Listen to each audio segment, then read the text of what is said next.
Así que este recuerdo de nuestra primera reunión de antropología social, el primer Congreso Argentino de Antropología Social, en el momento de celebrar el fin de este último, hasta el presente, este evento de esta naturaleza acá. Bien, le voy a decir que no traje el currículum de Rosana porque no tenía una carretilla disponible. Y entonces me iba a perder seguramente además en la enumeración de sus páginas. ¿Qué decir de Rosana? Sino que, bueno, cuando la conocí, ella era recién egresada de licenciatura en Ciencias Antropológicas de Buenos Aires y estaba cursando su primera maestría en Ciencias Sociales en la Flaxo, donde trabajaba con Esther Ermite. Y ahí en ese mismo grupo es que estaban también Mauricio, Victoria, etcétera, ¿no? Luego Rosana, por supuesto, continuó su carrera académica, hizo una segunda maestría en la Johns Hopkins University en Baltimore y, por supuesto, su PhD, ¿no es cierto? ¿Qué decir de su obra escrita, prolífica, no sé, algo así como 15 libros, corregime si me equivoqué mucho,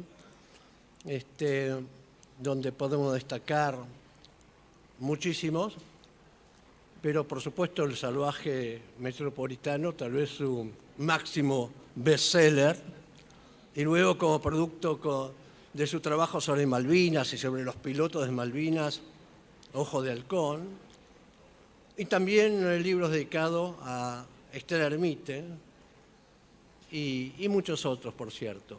Y bueno, qué decir de sus trabajos en revistas, que también son innumerables por todas partes, de los cursos que ha impartido con total dedicación y generosidad en tantos países de América Latina, de España, de Estados Unidos, qué sé yo, etcétera, ¿no?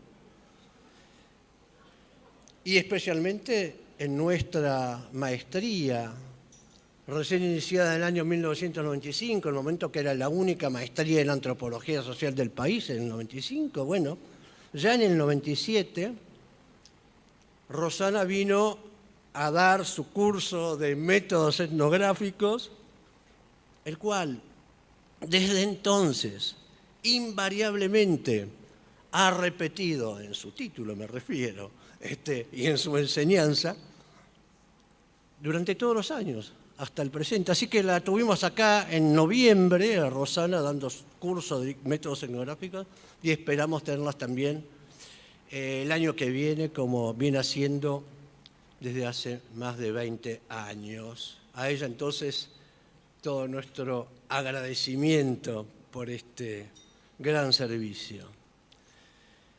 Máxime teniendo en cuenta que a los pocos años de largar nuestra maestría, bueno, Rosana largó su propia maestría, ¿no? Su propia maestría, también estaba Mauricio, qué sé yo, digamos, ahí en el IDES, pero eso no impidió, digamos, que siguiera totalmente comprometida con la nuestra, ¿no? Bien, creo que realmente es la figura indicada para dar un cierre a estas jornadas y no voy a decir nada más entonces en esta ocasión. Gracias, Rosana, gracias.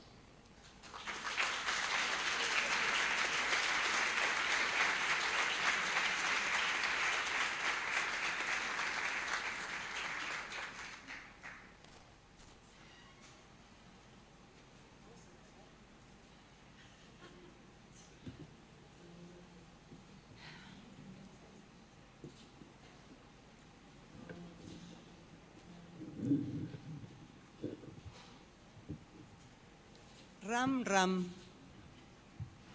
Ram, ram.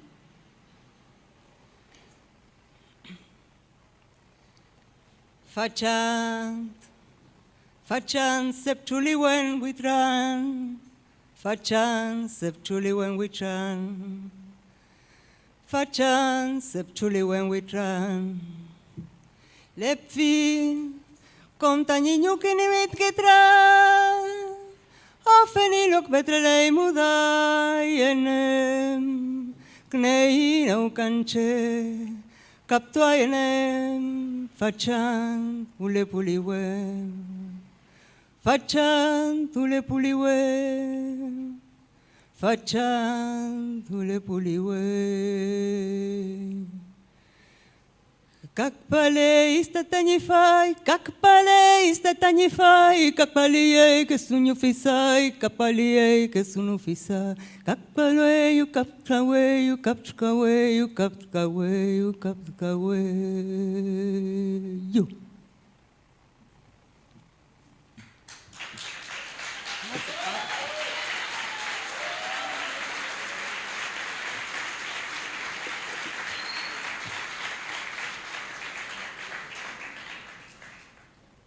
Experiencias etnográficas sudamericanas, parte del problema. Les agradezco de corazón y con esta canción mapuche que aprendí cuando tenía 12 años y nunca me la olvidé. Y les agradezco a las organizadoras de esta RAM y les agradezco a los estudiantes que tuve en toda mi vida y les agradezco a los estudiantes que vengo teniendo todos los años, hace 20 años acá en Misiones. Ram Ram. Una ocasión inesperada de reflexividad para los antropólogos. Yo quiero entender cómo producimos conocimiento los antropólogos y no me voy a cansar. Quiero entender cómo hablamos con la gente, cómo escuchamos, cómo miramos y cómo no sabemos mirar y cómo no sabemos escuchar. Quiero entender. Reflexividad. Una palabra que se puso de moda, pero que nosotros usamos de una manera muy variada, como me voy a poner reflexivo, o como voy a decir que yo tengo tal género y que tengo tal color de piel y tal colores de ojos y vengo de tal clase social. En general me olvido de la edad. Pero yo prefiero entender reflexividad como la capacidad de los individuos que tenemos para construir contextos dentro de los cuales nos entendemos o no nos entendemos. Pero sí esa forma, esa capacidad de todos los sujetos sociales, investigadores e interlocutores, de todos por igual, de crear el marco adecuado para que nuestros interlocutores nos comprendan. Y esto es lo que se pone en juego en nuestro trabajo, en la antropología. Claro, si esto es una condición de la vida social, como decían los viejos etnometodólogos a mediados del siglo XX, tan lejos, si esto es una condición de todos los humanos, ¿cuál es nuestra diferencia? Nuestra diferencia es que como ciudadanos ciertamente apelamos a la reflexividad porque es una condición de la vida social y la interacción. Ahora, como antropólogos, nosotros tenemos que poner eso en explicitación conscientemente y empezar a trasladar nuestra reflexividad, nuestra forma de comprender y de encuadrar nuestra interacción y nuestra relación con la gente a cómo la gente está entendiendo qué es lo que nosotros estamos haciendo ahí y qué esperan de nosotros. No sea cosa que le encajemos a la gente, sean la gente que sea, todos en igualdad, que nosotros les encajemos nuestra agenda y nuestras preocupaciones. Por eso es tan importante este diálogo con indígenas y con todo el mundo humano. Es tan importante Y es tan importante también darnos cuenta de cuánto no entendemos y cuán condicionados estamos por la clase social y estamos condicionados por el logocentrismo, como decía Bourdieu en una de sus consideraciones de la reflexividad. Creo que esta forma de trasladar, de ir desplazando a lo largo de una relación, desde nuestra reflexividad como antropólogos, que ¿qué es la antropología para la gente? ¿Qué importancia tiene? ¿Qué forma? ¿Qué vas a hacer con lo que yo te digo? ¿Qué sabemos nosotros lo que vamos a hacer? Ese desplazamiento a la gente, a nuestros interlocutores, ese es el don de la antropología y lo aplicamos y lo hacemos cotidianamente, nos demos cuenta o no, como la prosa. ¿Qué nos dice una iniciativa académica antropológica regional llamada Reuniones de Antropologías del Mercosur, creada creo en 1994, que sea designada con la misma sigla justamente en este año que una organización etnoterritorial, RAM-RAM? Yo no sé si soy la persona indicada para estar acá. Siento y siempre sentí desde que me invitaron y yo acepté, protesté, pero acepté. Y acepté, pero la verdad que pienso que tenía que haber estado otra persona. Por ejemplo, a mí se me ocurre alguien que fue compañera mía y que le dedicó toda su vida académica, nada más que a los mapuche. Claudia Briones. Ella podría ayudarnos a comprender qué de nuestra RAM evoca y dialoga o no con la otra RAM y proveernos de alternativas para imaginar esa relación. Yo no puedo hablar de eso porque no sé. Entonces lo que me animaría a hacer algo, como ver, aportar, qué sé yo, como reflexionar cómo nos posicionamos para que esa imaginación sea más propia nuestra, más original, más fructífera, para dar varias peleas. Y cuando yo digo peleas, digo verdaderamente peleas. Nosotros peleamos todos los días como pelearon los organizadores de este congreso, que para mí se sintetizan en que nuestras antropologías puedan decir algo interesante, útil y distinto, primero a quienes son nuestros interlocutores, pero también a quienes son nuestros empleadores, a los diputados y senadores de nuestros países, a los asesores de los poderes públicos, a las instituciones de ciencia y tecnología, a los burócratas universitarios, a nuestros colegas de otras disciplinas y a quienes apuestan a la antropología como primera y como segunda opción.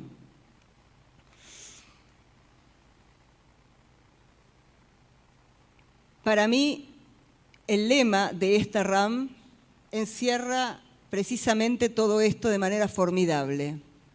Experiencias etnográficas. Entonces, en los minutos que siguen, voy a tratar de argumentar por qué, para mí, la etnografía tiene vigencia y por qué es el lugar estratégico para esas peleas, para marcar nuestra posición y para dar una lucha por una ciencia sólida, humanista, que no esté a la defensiva, útil y hasta me animaría a decir productiva en nuestros propios términos. Vuelvo a Claudia. Es una de las antropólogas argentinas más conocidas en el mundo, y cuando digo mundo digo todo, pero fundamentalmente el centro. Y empiezo por ella, y no empiezo ni por Gertz, ni por Ingold, ni por Fassin. Empiezo por ella. Empiezo por alguien de acá. En 1984, cuando se reorganizó la carrera de antropología y se estaba restableciendo el cogobierno, del cual el año que viene se van a conmemorar, me hacían acordar recién, 100 años de la reforma universitaria de Córdoba, y ojalá nos acordemos de eso. Claudia quedó con algunos, y sobre todo con sus profesores, en la sección de etnología y etnografía. Pero ¿qué pasaba? Que se estaba reorganizando la carrera, y entonces en Buenos Aires, que es donde yo estaba, estábamos con otra cosa. Bueno, yo era nada, pero digo, la gente que entendía estaba con otra cosa. Estaba con la antropología social. Y esto de la etnografía y la etnología, supervivencia de la ya vieja antropología, más todavía, ¿no? Era un sinónimo de colaboracionismo, era un sinónimo de fenomenología, de fascismo, todo lo mismo, en mismos términos, sinónimos. Y ahí estaban nuestros colegas, y también estaban profesores que habían sido los primeros en dar antropología social en sus cursos, Edgardo Cordeu, que falleció este año, y Alejandra Cifredi. Ellos, junto con otros, le habían dedicado la vida a trabajar sobre los Ilchir, sobre los Mocoy, sobre los Com, sobre los Huichí. Y nosotros teníamos que leer todas esas cosas que yo desaprendí al día siguiente de dar el examen, por estar tan en guerra contra los profesores de la dictadura. Pero la vida te enseña. Entonces, el nombre de ese colaboracionismo era etnografía. ¿Qué era etnografía? Era la parte más elemental de la investigación. Mera descripción.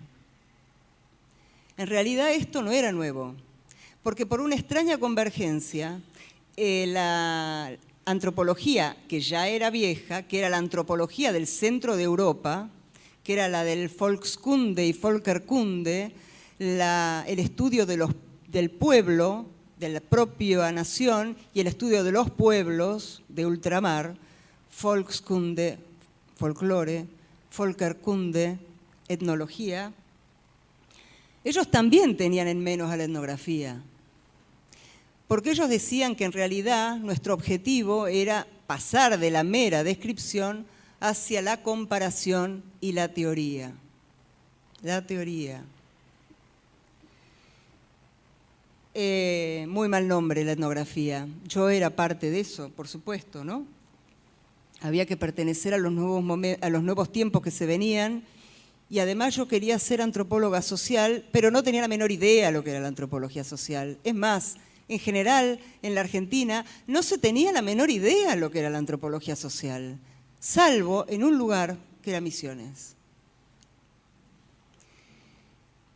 Esto tenía, este mal nombre, la mala fama de la etnografía tenía un antecedente, y era que los antropólogos sociales que habían estudiado en el exterior, se habían formado como antropólogos sociales entre fines de los 60 y principios de los 70, no hablaban de etnografía. ¿Por qué no hablaban de etnografía? Ellos decían que ellos hacían monografías, estoy hablando de Eduardo Archetti, estoy hablando de Esther Ermite, estoy hablando de Leopoldo Bartolomé, acá, estoy hablando de Carlos Herrán, acá y en Buenos Aires, estoy hablando de todos esos antropólogos, Besuri. Sin embargo, algunos de ellos hablaban y escribían investigación etnográfica, pero la investigación etnográfica estaba pegada al campo. Y después venía la parte teórica y la escritura de la monografía. Entonces parece que los dos vertientes se encontraban. Por supuesto que aquellos antropólogos sociales que se fueron en general por razones políticas y a veces también por razones de trabajo, esos antropólogos que se fueron no volvieron, salvo uno o dos. Y esta es una situación dramáticamente distinta con respecto a la sociología, porque los sociólogos volvieron a la Argentina, los antropólogos sociales no. y hubo que empezar con todo. El único lugar que había que hacía antropología social era acá. Mis respetos.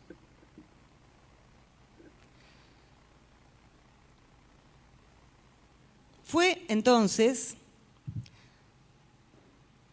a fines de los 80, que la etnografía empezó a caminar, empezó a abrirse paso. Y yo me enteré cuando fui precisamente a Estados Unidos, que no es que fui a Estados Unidos porque qué bárbaro Estados Unidos, sino porque Estados Unidos era el único lugar que daba becas. Entonces me presenté una beca, los agarré desprevenidos y fui. ¿Y a dónde fui? No fui a Estados Unidos, fui a un lugar en Estados Unidos. Ese lugar se llama Johns Hopkins.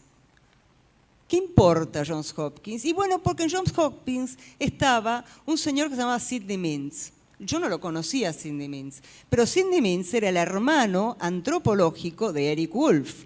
A Eric Wolf ya me sonaba un poco más con eso de antropología de las sociedades complejas, que era un poco, me olía más lo que yo quería hacer. ¿Y cómo llegué a Johns Hopkins? Y porque había un antropólogo brasilero que estaba estudiando en la escuela de Eric Wolf, que era CUNY, City University of New York. ¿Quién era ese brasilero? Era un brasilero que había recalado en Misiones porque estaba estudiando relocalización, estaba estudiando Yacyretá y los bichos de obra, los ingenieros, los que trabajan un tiempo ahí y después se van a otra gran obra y así van pululando, ¿no?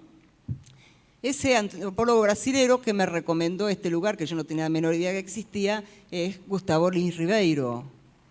La trama de Gustavo Lins Ribeiro vía Leopoldo, que le recomendaba hablar con Esther Hermite, que era la profesora con la que yo había estudiado y me había informado que existía algo que era la antropología social, esa es la trama. La trama estaba anudada acá, Misiones. Entonces me fui y de pronto me encontré con toda esta cuestión, los posmodernos, no había tanta circulación de libros, no estaba Amazon, no estaba Internet, no había Attached. Y hablaban de etnografía como texto y hablaban también de etnografía, porque eran nosotros estudiantes de Gertz, decían ellos, seguimos con esto de qué hacen los antropólogos escribimos. ¿Qué escribimos? Etnografía. Pero también abrían su campo para mostrar el desafío a la autoridad etnográfica. Mostraban mucho más al campo. Y esto era verdaderamente interesante. Y yo lo aprendí en un departamento de antropología que se alineaba en la economía política, o sea, el marxismo. No lo llamaban marxismo porque les hubiera caído el macartismo encima. Entonces lo llamaban economía política. Era un departamento marxista y daban a sus colegas norteamericanos y los hacían discutir con nosotros. Chapeau. Pero una cosa les discutían mis profesores, que eran Michel Rolf-Trouillot, Sidney Mintz, Catherine Verdery. Eran brutos antropólogos. Eran antropólogos que se las ingeniaban yo no sé cómo para hacer trabajo de campo y para escribir lo que escribían. Además de toda la carga que tenían, que es la carga que todos nosotros tenemos cotidianamente y que todos conocemos de sobra. Entonces, ¿qué le criticaban a los posmodernos? Lo que le criticaban, estos no se embarran. Estos no pisan el campo. Lo habían pisado en su trabajo doctoral. Después no pisaron más, ¿no? Inclusive Marcus, que había trabajado con los ricos de Texas, ¿no? No se embarran. La persona que yo le escuché esto de no embarrarse como la crítica más feroz era Esther Hermite. Esther Hermite, que había estudiado en Chicago, Estados Unidos, no, Chicago, el departamento de antropología era Gran Bretaña. En Chicago había estado 7 años, no una semana, 7 años estuvo Radcliffe Brown. Y el director de tesis de Esther Hermite era Julian Pitt Rivers. Y ella aprendió antropología social en la antropología norteamericana, no la antropología culturalista. Esther no era parsoniana. ¿Cómo manejamos nosotros las categorías para entender en qué mundo vivimos y cómo construimos nuestro mundo como antropólogos? Con tanta liviandad, palabra que va a volver a aparecer. Entonces, ella daba sus cursos de método de investigación de campo, lo llamaba, no método etnográfico, método de investigación de campo. Y en ese método de investigación de campo, ¿qué es lo que hacía? Algo elemental, que no sería probado nunca hoy. Pero en ese momento era 1980, 1979. Ella decía, yo me voy a poner como la informante de ustedes y les voy a contar de mis experiencias de campo. Y claro, empezaba a hablar de su trabajo de campo, no del mes de enero. Hablaba de trabajo de campo de 2 años en Chiapas. Y hablaba que no escuchaba cuando le decían los viejitos vuelan, porque le pasaba, no veía que los viejitos volaban, pero los viejitos volaban y ella no entendía y no escuchaba. Entonces contó de su trabajo de campo en Pinola, Chiapas, contó de su trabajo de campo con Carlos Herrán en Belén y contó algo de su trabajo de campo en Buenos Aires. Y nosotros, al menos yo, estaba... Cuando volvía, le pasaba lo mismo que escribió D'Amata, los Anthropological Blues. Uno no está en casa ni allá ni acá. Cuando ella volvió a la Argentina, trajo eso de la antropología social. Y era el año 65. Al año siguiente fue la intervención policial a las facultades de la Universidad de Buenos Aires, especialmente Exactas, donde estaba mi mamá, y Filosofía y Letras, donde estaba alguien a quien yo no conocía todavía, que era Esther Hermite, además de otros ayudantes y jefes de trabajos prácticos, la única persona que renunció del plantel de profesores de antropología, habiendo estado nada más que un semestre, fue Esther Hermite, la noche de los bastones largos. Y entonces ella empezó a ser el referente de los jóvenes que estaban graduándose o que se acababan de graduar. Ella era la que hablaba de trabajo de campo y ella fue la que me dijo, una vez que tuve la recontra mala idea de preguntarle ¿qué leo en este verano? Brujería, oráculos y magia de los Asande. Es una literatura para playa. Y ahí lo leí. Lo que quiero decir es que cuando yo llegué a Estados Unidos ya tenía en la cabeza la asociación entre trabajo de campo y escritura. Y cuando llegué a Estados Unidos se me redondeó. Pero, yo era muy antietnológica.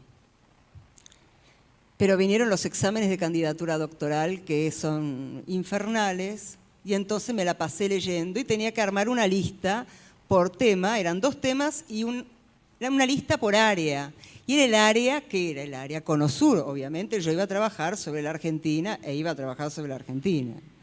Entonces hice mi lista con cientistas políticos, con sociólogos, algo de antropología social por ahí, y se la llevo a Mintz.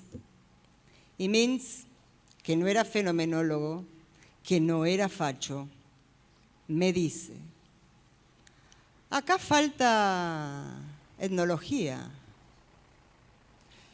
Pero, bueno, pero es una etnología exotista.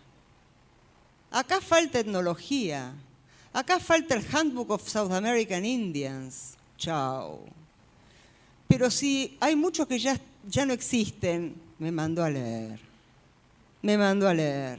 Y tuve que leer todo. Y encontré cosas.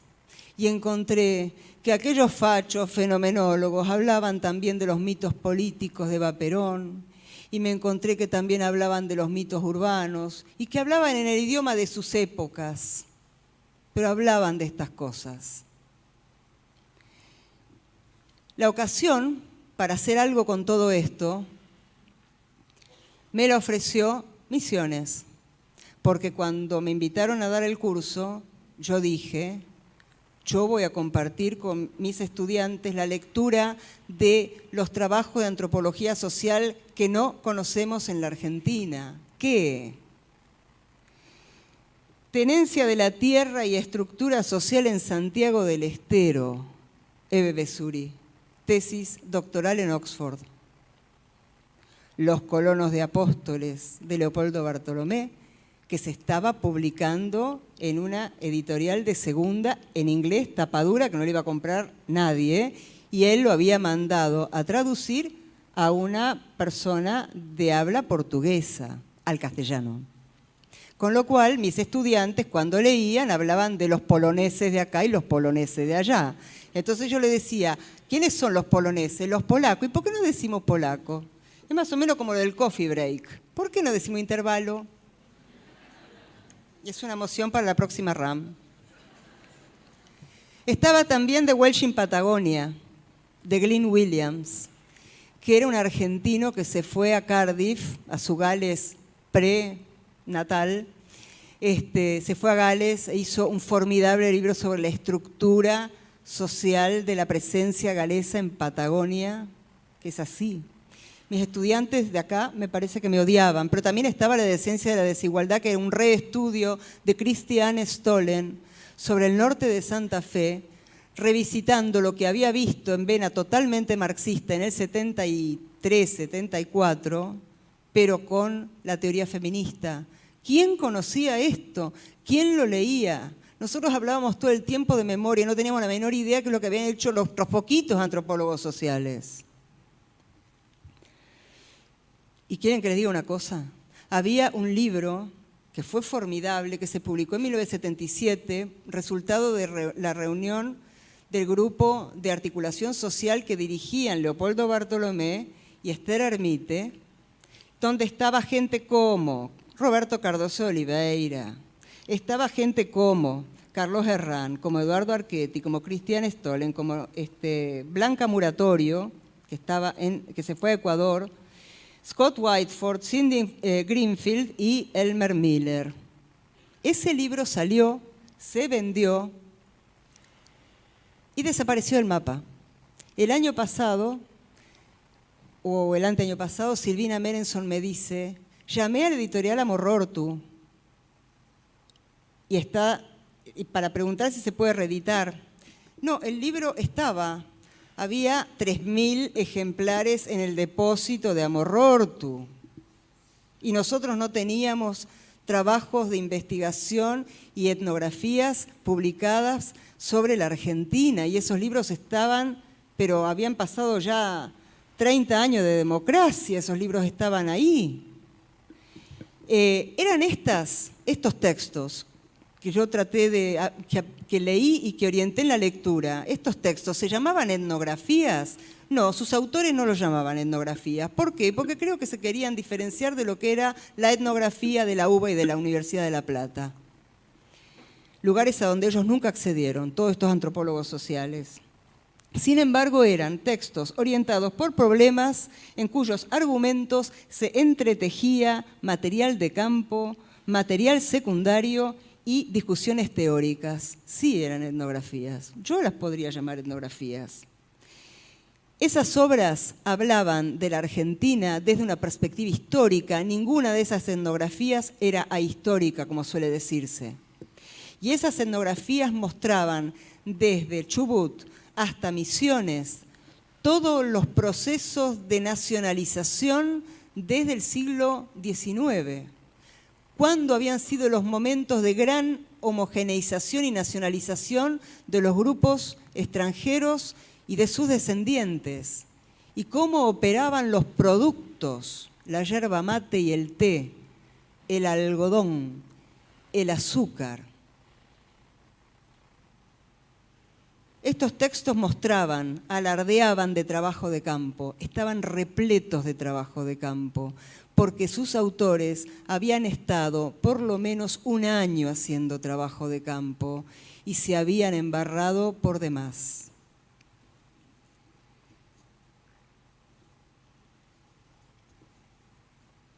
La diferencia de estos trabajos con respecto a otros de la época era la antropología. ¿Pero qué quiere decir la antropología?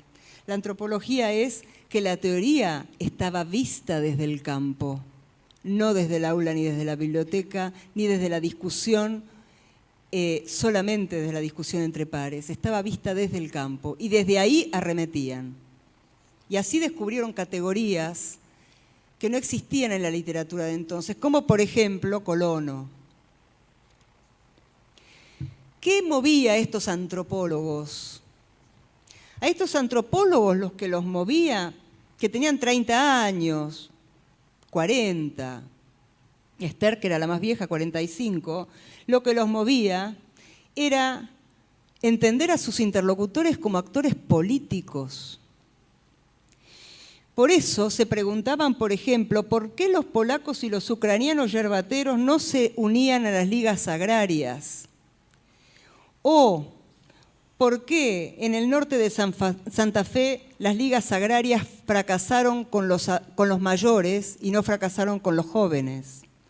¿O por qué los pobres en Santiago del Estero siguen obedeciendo a los patrones? ¿O por qué los peones del surco, en una experiencia de cooperativización, no quieren trabajar? Estas preguntas salían del campo y salían de la inquietud política, porque ellos se sabían en campos politizados que politizaban sus trabajos y sus investigaciones y sus términos y su discusión teórica.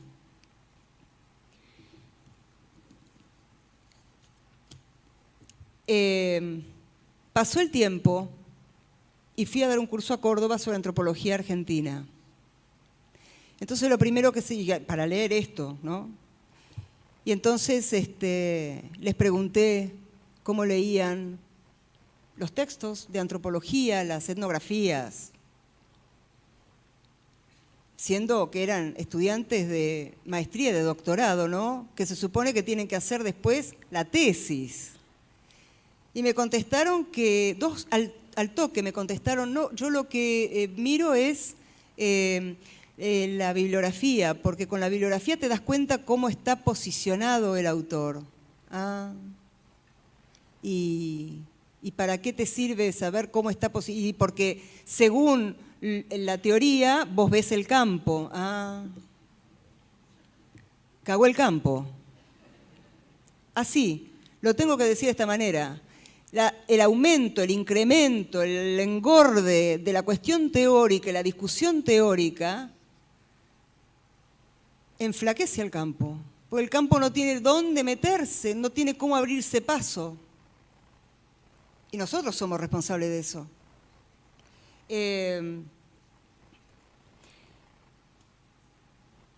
Sin embargo, porque Dios existe, sin embargo, durante la última década y media se vino el boom etnográfico.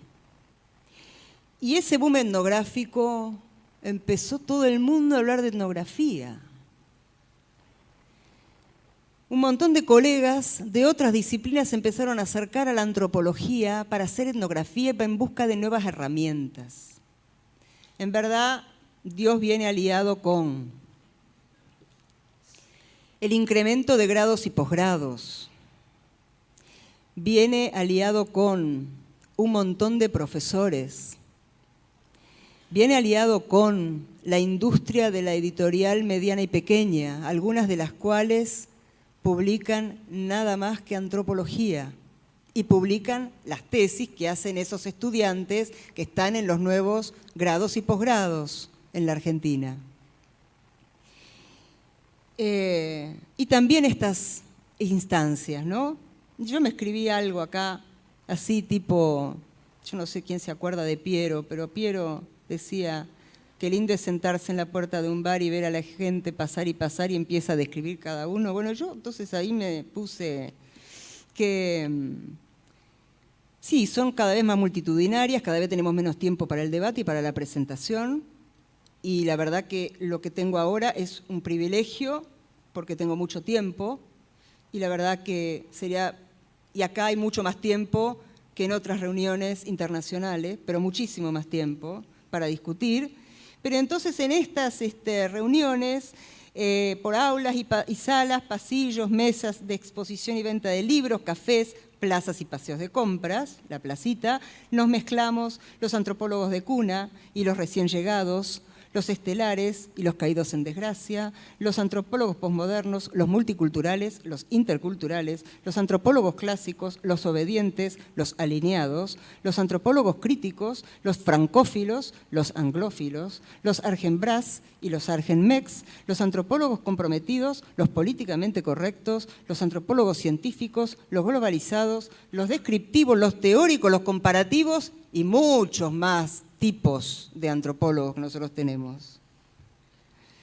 Ese auge de la etnografía también se debió a nuestros colegas que dan clases en posgrados o en cursos de grado que no son de antropología y que tienen la capacidad de atraer gente a la antropología y de mostrarles otras formas de pensar.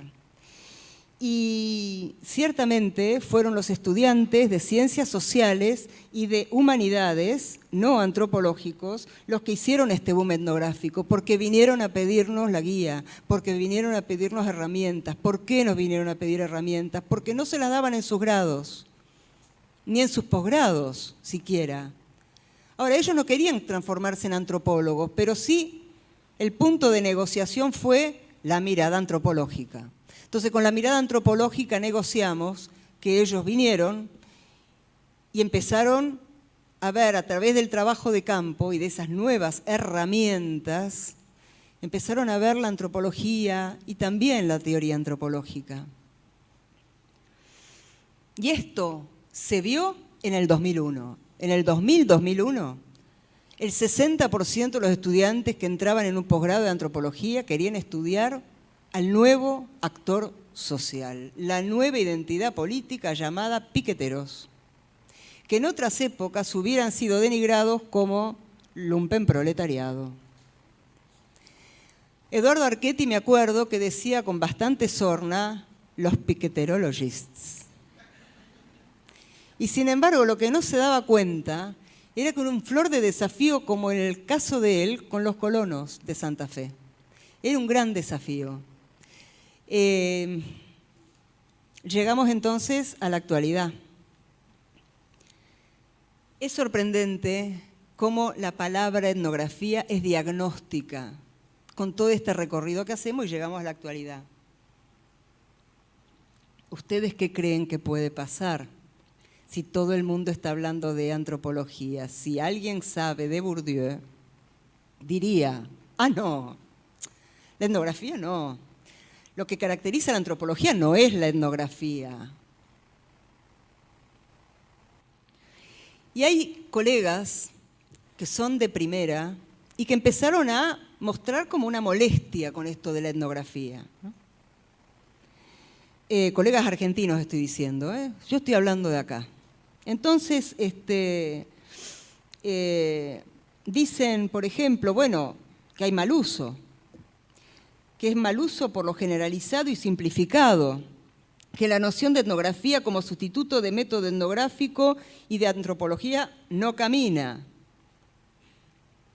que además deploran la reducción de la antropología a la etnografía, de la etnografía a la perspectiva del actor y de la perspectiva del actor a la entrevista en profundidad y de la entrevista en profundidad al discurso. Antropología igual discurso, no. Y también dicen que los antropólogos hacemos teoría, que si nosotros nos quedamos en la mera descripción, no podemos intervenir en los debates globales. Nos perdemos la comparación y nos perdemos la teorización.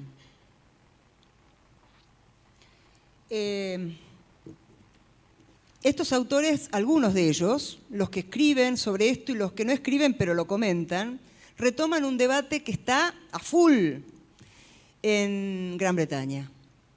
Si ustedes se fijan en la revista How, que es una revista que está online y que es muy buena, hay un número entero dedicado a la etnografía. La antropología no es etnografía, que es la tesis de Tim Ingold.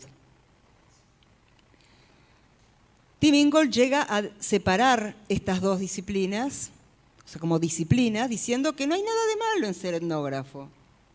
El etnógrafo lo que hace es describir la vida tal como es vivida y experimentada por un pueblo. Está todo bien. Otra cosa es la antropología, que se dedica a examinar las condiciones y posibilidades de la vida humana en el mundo. ¿Qué más? O sea, somos diferentes e iguales.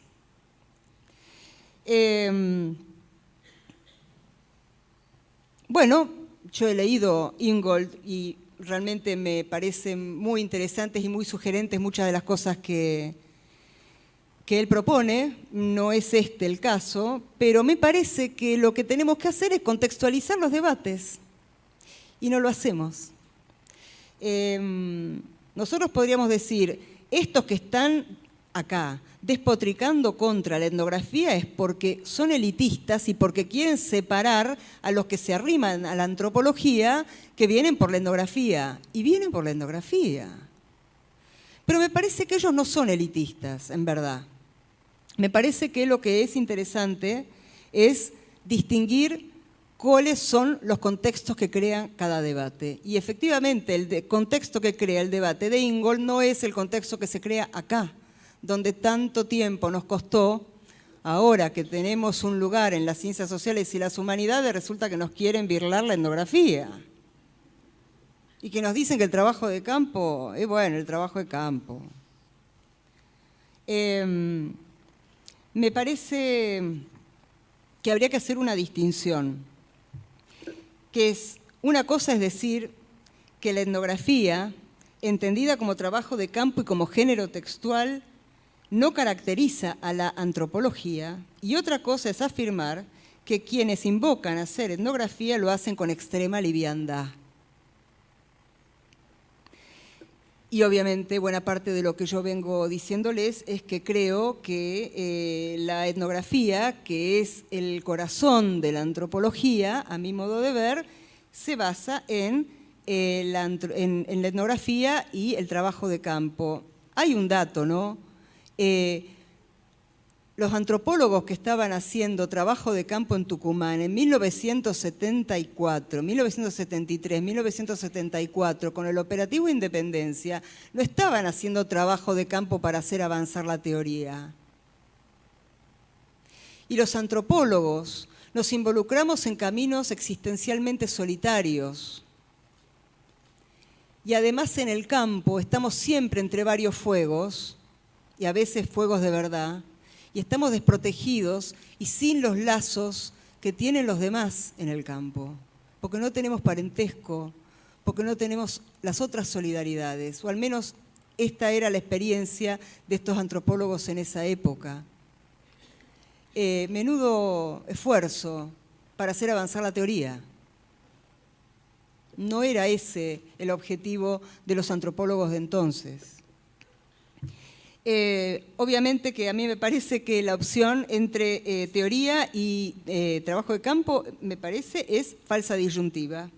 La investigación etnográfica estuvo siempre en la base de nuestra antropología, siempre aplicada o referida al trabajo de campo, que es, a mi juicio, la marca distintiva de nuestra disciplina y el punto estratégico, ahora viene, para dar la pelea. ¿Qué pelea?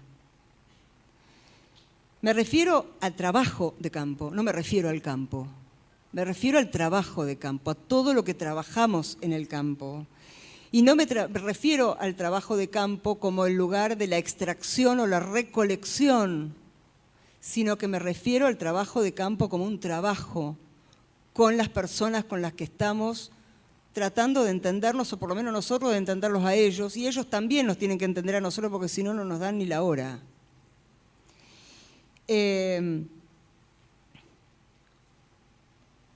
Esta cercanía entre método y argumento textualizado es mucho mayor en nuestras antropologías, porque como suele decirse, nosotros somos antropólogos ciudadanos, dice Miriam Jimeno de Colombia.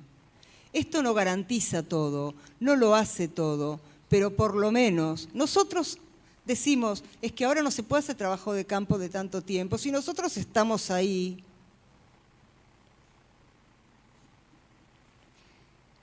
Y otra cosa es decir que los que dicen e invocan a la etnografía lo hagan con liviandad. Y ahí me parece que tenemos una gran defensa, todos, incluyendo a todos los que se han arrimado a la antropología y que la han construido como la segunda opción de sus vidas. Y es cómo hacemos los proyectos de investigación diciendo que vamos a hacer trabajo de campo etnográfico. ¿Cómo justificamos eso en relación con lo que nos proponemos conocer? Y en las etnografías, en vez de ver tanto la bibliografía, cómo articula este ñato la teoría, los conceptos y el marco, que a veces queda así, y la pintura etnográfica queda así.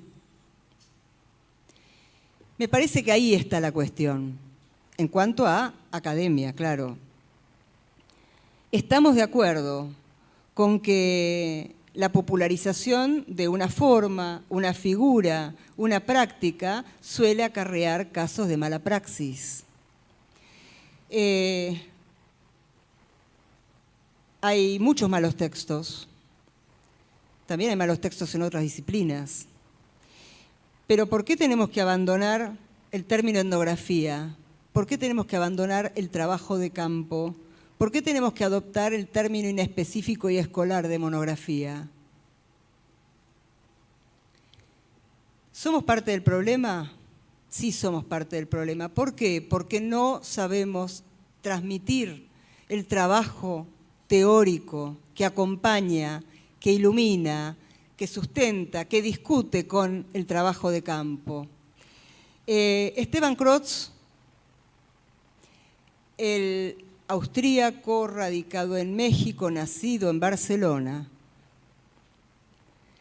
que es nuestro gran genio en América Latina y que es el que acuñó la frase que yo creo que está más repetida en América Latina, que es Antropologías del Sur, tiene un texto que está en internet, que es extraordinario. Se llama La generación de teoría antropológica en América Latina. La generación de teoría antropológica en América Latina. Silenciamientos, tensiones intrínsecas y puntos de partida. ¿Qué hace acá Crotz? Acá muestra que en el sur nosotros usamos conceptos del norte sin tener la menor idea de dónde salen. No sabemos en qué discusiones surgen estos conceptos y los replicamos porque está el autor que viene de tal escuela, que está de moda y que tengo que incluir en mi literatura y en mi bibliografía porque si no, mi jurado me va a bochar. En vez de pedir la teoría desde el campo. Obviamente yo no voy al campo sin nada en la cabeza, pero el campo me tiene que reconfigurar.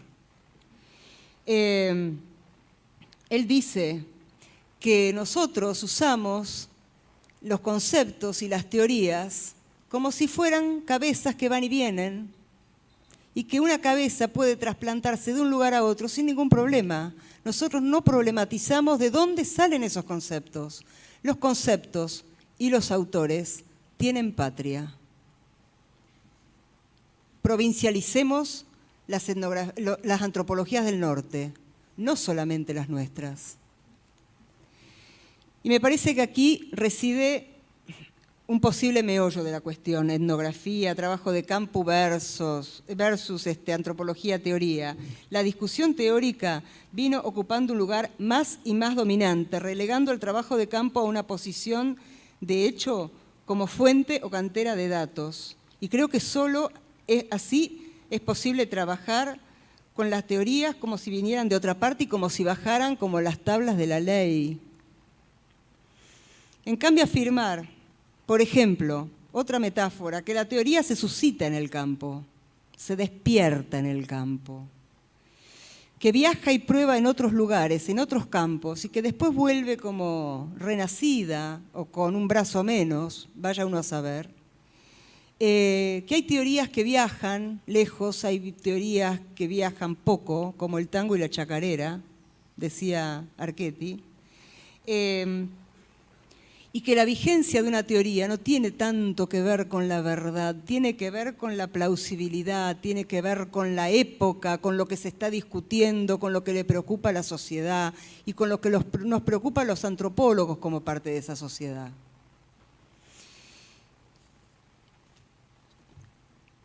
¿Cómo usamos las teorías en nuestras antropologías del sur?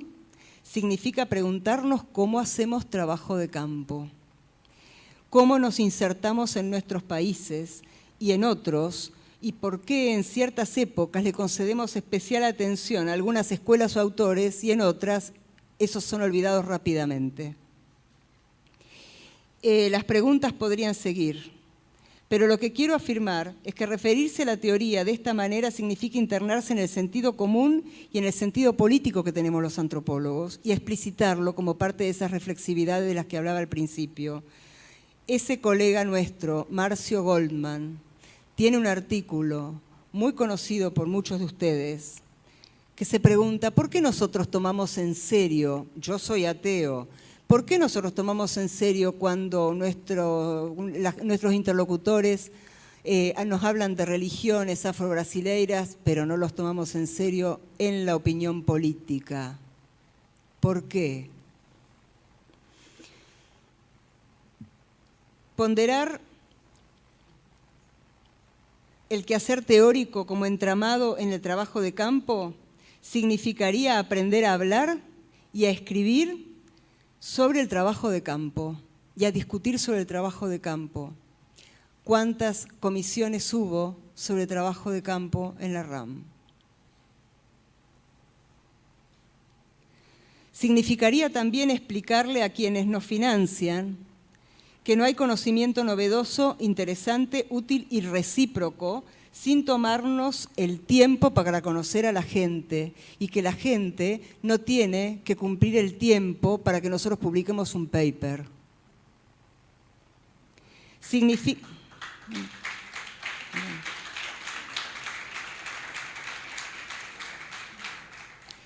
Significa también demostrar la superficialidad de los saberes que se esgrimen sin base sólida, sin estadía, sin conocer de verdad, sin los avatares con que nuestros campos desafían nuestro sentido común endocéntrico, sociocéntrico y logocéntrico.